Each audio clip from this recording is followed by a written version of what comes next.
Magandang umaga po, ma'am. Magandang umaga din po, ma'am. Ano po bang maipaglilingkod ko sa inyo? Gusto ko po sanang tumistigo sa krimen ng aking natutuhayan. Okay, anong pangalan mo? Ellen Paraiso po, ma'am. Taga saan ka? Taga Mahayag po, ma'am. Ilang taon ka na?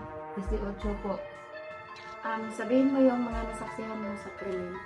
Ma'am, nung gabing alas 8, nagtitinda po ako ng balot sa kanto.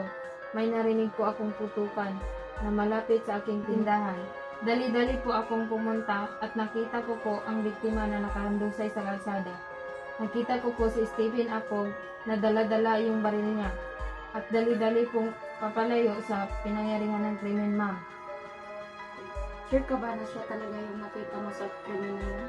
Opo, ma'am. Siya po talaga ang nakita ko sa krimen na yun. Nakita po ng dalawang mata ko po, ma'am. Yung nasabi mong pangalan kanina, pulis ba yun? Hindi po, ma'am.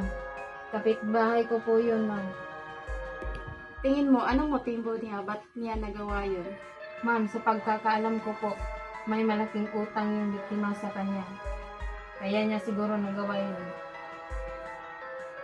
Sa mga sinasabi mo, ma'am, malaking tulong po sa amin para masalba po yung kaso na to.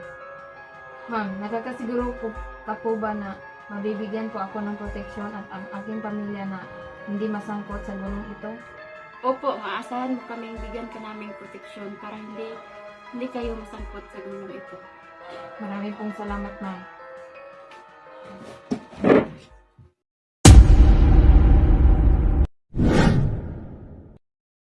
Magandang umaga sa iyo. Ako nga po pala si SPO to Lady Jim Katangan. Nasaan ka nung araw ng gabing October 18? Nasa bahay lang po ako, ma'am. Nasa bahay? Ibalita ko ikaw daw yung nakita ng witness na bumaril sa biktima. Hindi po ako yun, ma'am. Kitang-kita ka daw ng witness na ikaw daw talaga yun. Hindi po talaga ako yun, ma'am. Ikaw ba talaga amin? Hindi po talaga ako yun, ma'am. Huwag mo kong hintayin magalit bago ka aamin. Baka ano pa yung magawa ko sa'yo. Aamin na po ako, ma'am. Ako po yung bumaril sa biktima.